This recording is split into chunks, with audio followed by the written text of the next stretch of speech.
Allez, c'est parti. Aujourd'hui, on se lance dans une véritable enquête. Pas une enquête classique, non. Une enquête sur une scène de crime microscopique. On va traquer un tueur silencieux qui se cache sous nos yeux, un empoisonnement causé par des toxines végétales, les alcaloïdes pyrrolizidiniques, ou AP pour faire plus court. Imaginez un peu le tableau. Une prairie, là, toute tranquille, des animaux qui broutent paisiblement. En apparence, tout va bien. Sauf que une toxine se cache dans leur nourriture et elle est en train de lancer une attaque invisible, mais absolument dévastatrice au niveau cellulaire. Une attaque qui aura des conséquences fatales. Et notre enquête, elle commence avec le seul et unique signe visible à l'œil nu, une insuffisance hépatique généralisée. Bon, c'est un symptôme assez large, hein. C'est un peu comme une alarme qui se déclenche. Ça nous dit que quelque chose de grave se passe, mais ça ne nous dit pas encore qui est le coupable. Du coup, il va falloir creuser. Pour résoudre ce mystère, la clé, elle est là, sous le microscope, dans ce qu'on appelle le rapport d'histopathologie. C'est notre rapport d'expertise, si vous voulez. Et c'est là que les indices microscopiques vont commencer à parler et à former une signature unique qui pointe droit sur le coupable. Et voilà notre tout premier indice, la mégalocytose. Regardez bien, ces cellules du foie sont devenues gigantesques, carrément monstrueuses par rapport à leur taille normale. C'est la première pièce de notre puzzle. On continue. Deuxième indice qu'on trouve sur la scène du crime, l'hyperplasie biliaire. Observez ce désordre. Normalement, les canaux biliaires du foie, c'est très organisé. Mais là, c'est une prolifération complètement chaotique, anarchique même. Et pour finir, le troisième et dernier indice, la fibrose hépatique. Là, on est à l'étape où le tissu qui travaille, le tissu fonctionnel du foie, est remplacé par du tissu cicatriciel. En gros, toute l'architecture de l'organe est en train de s'effondrer. Alors voilà le point crucial. Si on prend chacun de ces indices séparément, il pourrait vouloir dire plein de choses différentes. Mais quand on a les trois en même temps, la mégalocytose, l'hyperplasie biliaire et la fibrose, là, ça ne trompe pas. C'est une signature, une véritable signature médico-légale. Le verdict est sans appel. Toxicité aux alcaloïdes pyrrolizidiniques confirmée. Ok, maintenant qu'on a identifié l'arme du crime, il faut comprendre comment elle fonctionne. Comment est-ce qu'une simple substance qui vient d'une plante peut devenir aussi mortelle? En fait, tout se joue à l'intérieur même du corps de la victime, par une sorte de transformation. Ce schéma explique parfaitement ce processus tragique. D'abord, l'animal mange la plante. À ce stade, les alcaloïdes qu'elle contient sont plutôt inoffensifs. Ensuite, le foie fait son travail de filtre et il va métaboliser ces substances. Et c'est là toute l'ironie du sort. C'est que c'est le foie lui-même qui, sans le vouloir, va les transformer en leur forme toxique, les pyrroles. Il fabrique lui-même le poison qui va le détruire.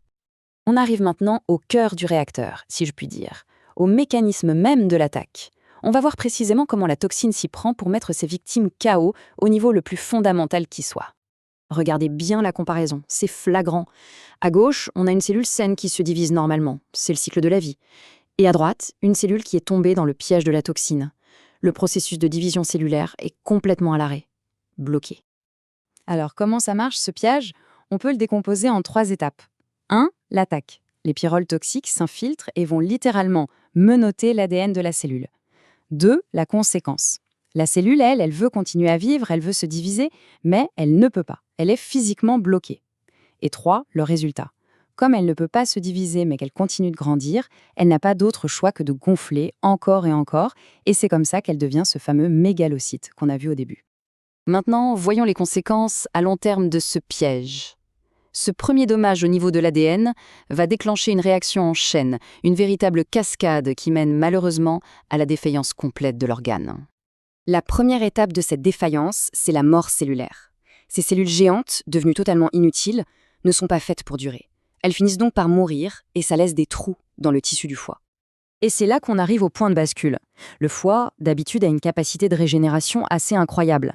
Mais là, il est complètement dépassé. Au lieu de fabriquer de nouvelles cellules saines pour combler les trous, il va faire du bricolage. Il va remplir avec du tissu cicatriciel. C'est le début de la fibrose. Et on arrive à la dernière étape, l'insuffisance. Le tissu cicatriciel s'accumule, jusqu'au moment où il n'y a tout simplement plus assez de tissu fonctionnel pour que le foie fasse son travail. Il ne peut plus assurer ses fonctions vitales, et c'est l'effondrement de tout le système. Le verdict est là, noir sur blanc, et il est sans appel. Les dommages sont permanents.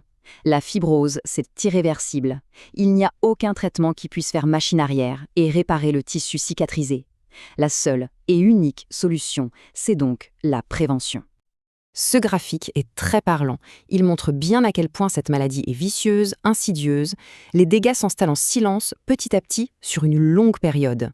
Et les signes cliniques, c'est-à-dire le moment où l'on voit que l'animal est malade, n'apparaissent que très très tard, bien après que le point de non-retour ait été franchi.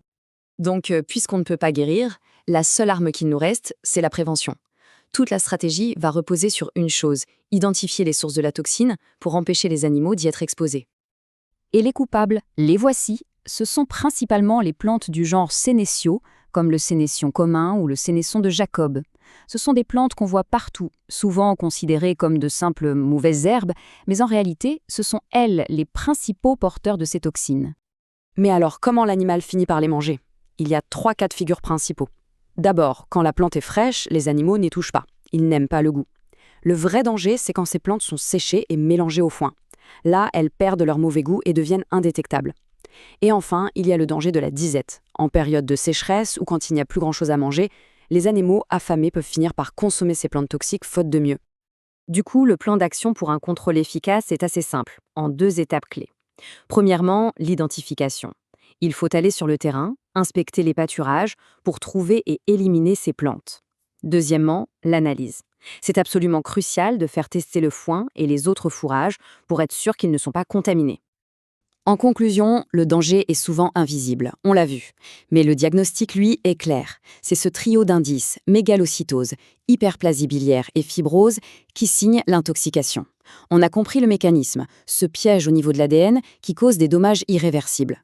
La solution est donc évidente, la vigilance et la prévention. Et ça nous amène à une question de fond.